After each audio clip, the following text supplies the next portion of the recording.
Hajde sada da pobrišemo sve vezano za boolean i još nešto da kažemo o stringu.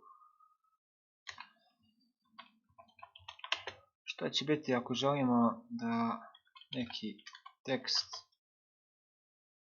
ispišemo u više linija u konzoli? Recimo prva linija, tačka, druga linija. Kako bismo to postigli? Za svrhu toga string definiše escape karaktere koji nam omogućavaju da uradimo ovako nešto. Escape karakteri u stringu su kosa crta ovog oblika, posle koje, vidite odmah nam se javlja greška jer očekuje neki znak, posle koje stavljamo slovo n za novu liniju. Isto tako bi mogli koristiti t za horizontalni tab ili a za uzbunu.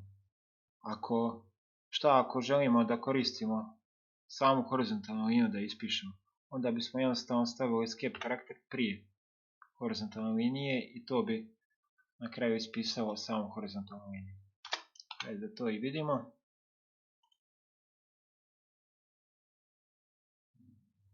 Da, moramo da naš string ubacimo neki ispis.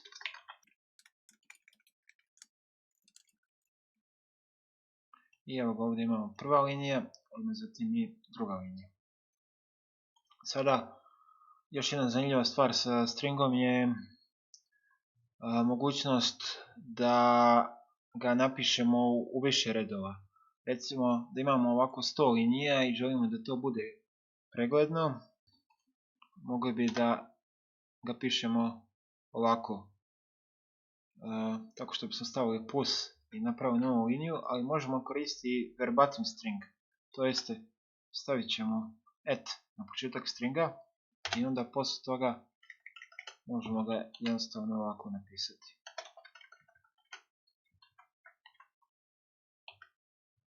Recimo treća linija.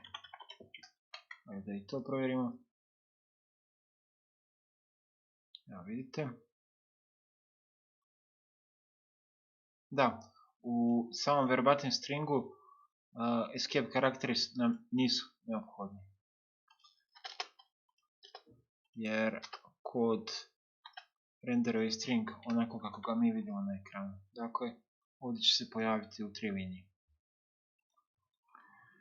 Još jedna interesantna stvar sa stringovima je string interpolacija. Recimo, ako imamo neki broj i želimo njegovu vrijednost da ubacimo negdje u sred stringa, kako bismo to uradili? Pa najlakši način je da uzmemo, dakle, ako bih htjela da stavimo na kraj, dovoljno je da stavimo plus i on će se ispisati. Ali ako želimo da ga stavimo u sredinu ovdje, koristit ćemo string interpolaciju. Prije znaka navodnika ćemo koristiti znak američkog dolara i onda dobijamo mogućnost da koristimo bitličaste zagrade u koje možemo da ubacimo bilo koju drugu promjenjivu i ona će biti automatski pretvorena u string i bit će ispisana u sklopu ovoga. Dakle, hajde da pokrenemo i to. Evo ga, dakle, tu je neki broj. Još jedan način da ovo uradimo je da koristimo string format metodu. To bi bilo.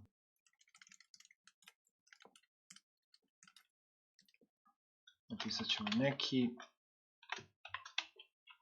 broj i ovdje ćemo ga definisati kao argument.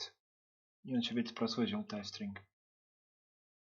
Ali vi ne morate da znate oba načina, čak je prvi način dosta zgodniji i preporučujem njega da koristite. U suštini to bi bilo to vezano za data tipove. Ovime završavamo do sada najozbiljniju lekciju. Hvala vam na pažnji.